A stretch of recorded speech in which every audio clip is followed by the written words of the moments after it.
Your hip consists of two main parts that fit together like a ball and socket: the femoral head at the top of the leg and the acetabulum in your pelvis. A total hip replacement is usually done when severe damage from arthritis or injury has made it difficult to perform daily activities. During the procedure, the femoral head and acetabulum are replaced with artificial components called prostheses. An artificial hip prosthesis consists of a cup called the acetabular component and a metal stem called the femoral component.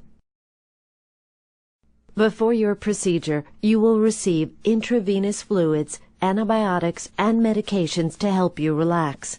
A catheter will be placed in your bladder to drain your urine. Most hip replacements are done under general anesthesia, in which case a breathing tube will be inserted in your throat to help you breathe during the operation. Since fluid and blood loss can be significant, banked blood will be prepared in case you require a transfusion. You may have the opportunity to collect and store your own blood in preparation for your surgery.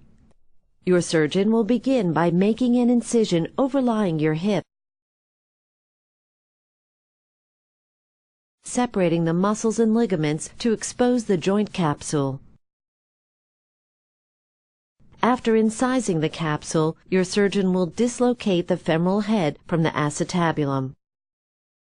He or she will remove any damaged cartilage or bone in the acetabulum, reshape the acetabular socket, and secure the acetabular prosthesis in place using special cement or screws. Turning next to the femur, your surgeon will remove the femoral head, shape the remaining femur to fit the prosthetic stem, and secure the femoral component using cement or other techniques. Once both components are firmly in place, your surgeon will slide the prosthetic femoral head into its acetabular counterpart, test the movement of your new hip joint, and verify that it is properly positioned with an X-ray. Your surgeon will then close the joint capsule, repair the muscles, place a drain in your hip to remove excess fluid, and close the incision with stitches or staples. At the conclusion of the operation, a special device will be temporarily applied to prevent your hip from dislocating. You will then be moved to the post-surgical recovery area until you are stable and awake from the anesthesia. If necessary, you may receive a blood transfusion at this time. You will continue your IV fluids and antibiotics for a short time and will be given pain medications as needed. Your catheter will likely be removed after several days. To prevent blood clots from forming in your leg, you will be given a blood thinner, asked to wear pneumatic compression stockings, and encouraged to begin walking as soon as possible. A nurse or physical therapist will help you get out of bed and use your new hip.